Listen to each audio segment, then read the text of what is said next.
You meet a girl or a guy and you fall in love. You fall in love, you just want to be with them. You just want to be with her or with him anytime you can. You just want to live on a secluded island and just be with them. You just see what a wonderful person you met and you want to live with them for the rest of your life. That lasts for a few months, maybe if you're lucky 2 years, but usually not more than that, because it requires so much energy. Your brain has to supply the goods for such a long time, you just get very tired, you get exhausted. You can't be in love like this for a long time. After a while, you start actually looking at the other person and notice that they have all kinds of shortcomings. You didn't notice them at the beginning, or you didn't mind them, but now you start seeing them. At first you learn to accept the bad with the good, so to speak. But then you discover more and more shortcomings, because after all, you are with another human being, and if you get to live together, boy oh boy, you'll find all kinds of shortcomings. You don't like all kinds of things that they do, and you don't even know how to talk about it. But now the problem is, what do you do with all those shortcomings? How do you put up? How much can you swallow? When it becomes that kind of a game, how much can I take because I see some other things that are worthy in this relationship, then already you're looking into a situation of going downhill. When you find yourself struggling to swallow all the things about your partner that you don't like, that's when it becomes just a question of percentage. How much are the bad, so to speak, things I have to live with against the things that I still love or like about my partner? The odds are against you, because living together is not easy. And so you develop a plan of swallowing as much as possible the things that you don't like.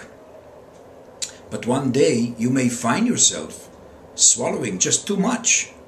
You have a whole life to live, and there's this person, and they have all kinds of hang-ups and shortcomings that you cannot put up with. At this point, maybe 4 years into the marriage or 5, many people decide to look for someone else because they cannot put up with the other person anymore. But some people already at this point have a child or two, and then what? So then they start thinking, well, for the sake of the children, because of finances, I'm not going to split, let's try to make it work. But how do you make it work if you just see all kinds of problems with your partner? How do you make it work? Couples who live longer together figure out a way of putting up with the pain, so to speak, and focusing on what's good. That's the majority of those who stay together. Don't forget, 50% of people actually end up divorcing. But of those who stay together, there's only a small minority of people who actually figure out the secret to marriage.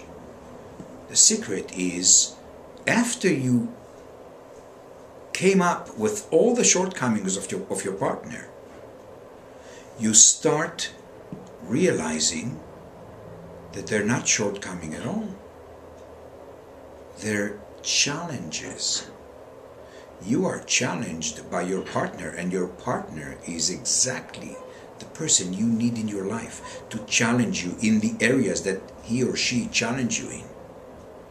That's when you start building a marriage. That's when you discover love. Love that is not dependent on what I'm getting from my partner, but is actually focused on what I'm capable of giving my partner, because my partner is my challenge. My partner is exactly the person I need to be with. And what I saw yesterday as shortcomings, I understand today are my challenges for me. Another secret is that marriage is never two in one boat. That's a very dangerous proposition. If you both are sitting in the same boat and one is leaning one side, the other one immediately has to react. Good marriage is marriage with individuality. Two boats, everyone in their own boats, going next to each other downstream, not in the same boat. That will never last. That is the beginning of codependency. You need to discover your independence in marriage. Love, real love, is only possible when you are independent. When you discover your freedom, that's when you can love.